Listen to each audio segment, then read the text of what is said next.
नमस्कार मित्रों, मैं आपका मित्र कुलदीप सिंह। मित्रों, बात करेंगे बांग्लादेश पर। आज दिनांक है 26 दिसंबर और कल 25 दिसंबर को बांग्लादेश में एक और हिंदू नवयुवक की हत्या कर दी गई और उसका मर्डर कर दिया गया। उस पर आरोप लगा दिया गया कि वो कोई गैंग चला रहा था। तब जाकर भारत सरकार का जो विदेश मंत्रालय है, इसने जो है अपना स्टेटमेंट जारी किया है। और विदेश मंत्रालय के प्रवक्ता हैं रणधीर जायसवाल। तो रणधीर जायसवाल ने कहा कि बांग्लादेश में अल्पसंख्यकों के खिलाफ लगातार दुश्मनी बहुत चिंता की बात है। हम बांग्लादेश में एक हिंदू युवक की हाल ही में हुई हत्या की निंदा करते हैं और उम्मीद करते हैं कि इस अपराध के दोषियों को न्याय के कटघरे में खड़ा किया जाएगा। तो लगातार वहाँ पर हिंदुओं पर जो हमले हो रहे हैं, इस पर जो है भारत सरकार ने एक्शन लिया है और विदेश मंत्रालय जो है अपना उसने स्टेटमेंट जारी किया है। और विदेश मंत्रालय ने कहा है कि आज हिंदुओं और अल्पसंख्यकों के खिलाफ जो भी हिंसक कार्रवाई हो रही, हिंसक हमले हो रहे हैं, इसको सिर्फ जो है बांग्लादेश ने कहा है कि ये मीडिया ने बढ़ा चढ़ाकर पेश कर दिया है या फिर ये एक प्रकार की राजनीतिक हिंसा है। ऐसा विदेश मंत्रालय का कहना है कि इसको राजनीतिक हिंसा या फिर मीडिया द्वारा बढ़ा चढ़ाकर ये ना कहा जाए कि मीडिया ने बढ़ा चढ़ाकर कहा है। ये एक तरीके से सुनियोजित अल्पसंख्यकों और हिंदुओं के खिलाफ वहाँ पर षड्यंत्र है और इसमें जो है पाकिस्तान और उसकी आईएसआई का पूरा हाथ है, जैसा कि वहाँ काफ़ी दिनों से चल रहा है।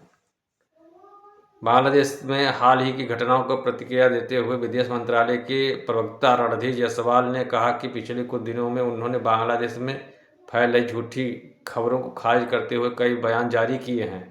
प्रवक्ता रणधीर जायसवाल ने कहा कि बांग्लादेश में हाल ही में हुई घटनाओं में वे पूरी तरह अवगत और स्थिति पर ध्यान रखे हैं। उन्होंने बताया कि बांग्लादेश में हिंदू, ईसाई और बौद्ध सहित अल्पसंख्यकों के खिलाफ चरमपंथियों द्वारा लगातार की जा रही हिंसा बहुत चिंता का विषय है। और मयमनसिंह में हाल ही में एक हिंदू नवयुवक अमृत मंडल की जघन्य हत्या कर दी गई। ये कल की घटना है। जिस युवक की हत्या की गई उसका नाम अमृत मंडल है और इसकी वो कड़ी निंदा कर रहे हैं। उम्मीद जताई है कि इस अपराध के जो दोषी हैं उनको जल्द ही जल्द पकड़ा जाएगा और पीड़ित पक्ष को न्याय दिलाया जाएगा। प्रवक्ता ने कहा कि अंतरिम सरकार के दौरान स्वतंत्र स्रोतों ने जो है अल्पसंख्यकों के खिलाफ 2900 से अधिक हिंसक घटनाओं को दर्ज किया है।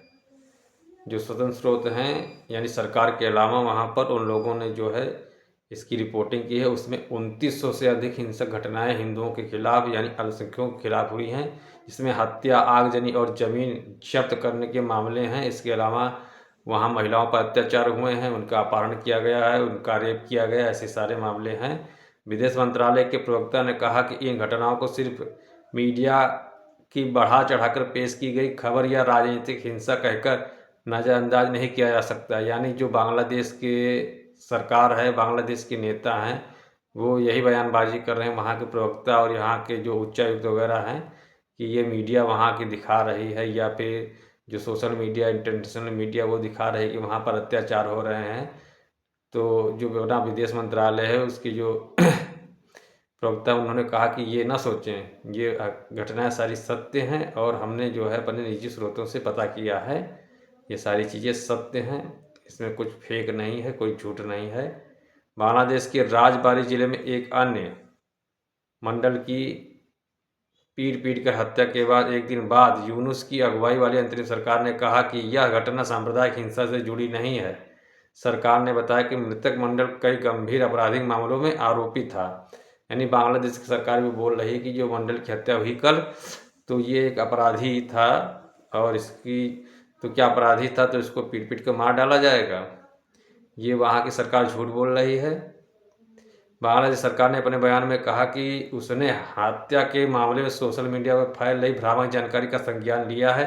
विदेश मंत्रालय के प्रवक्ता ने कहा भारत बांग्लादेश में स्वतंत्र और निष्पक्ष चुनावों का समर्थक है। उन्होंने बताया कि बीएनपी नेता तारिक रहमान की 17 साल बाद वापसी को इसी संदर्भ में देखा जाना चाहिए। तो जो भारत के प्रवक्ता हैं वो बता रहे हैं कि स्वतंत्र और निष्पक्ष चुनाव का समर्थक है, यानी भारत जो है चाहता है कि वहाँ पर स्वतंत्र और निष्पक्ष चुनाव हों।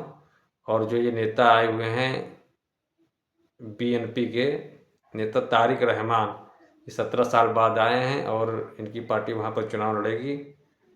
तो हम भारत सरकार से उम्मीद करते हैं कि वो नज़र बनाए रखे और वहाँ अल्पसंख्यकों की हेल्प करे और कड़ाई से पेश आए बांग्लादेश से, ताकि वहाँ पर अल्पसंख्यक सुरक्षित रहें। तब तक के लिए जय हिंद, जय भारत, भारत माता की जय।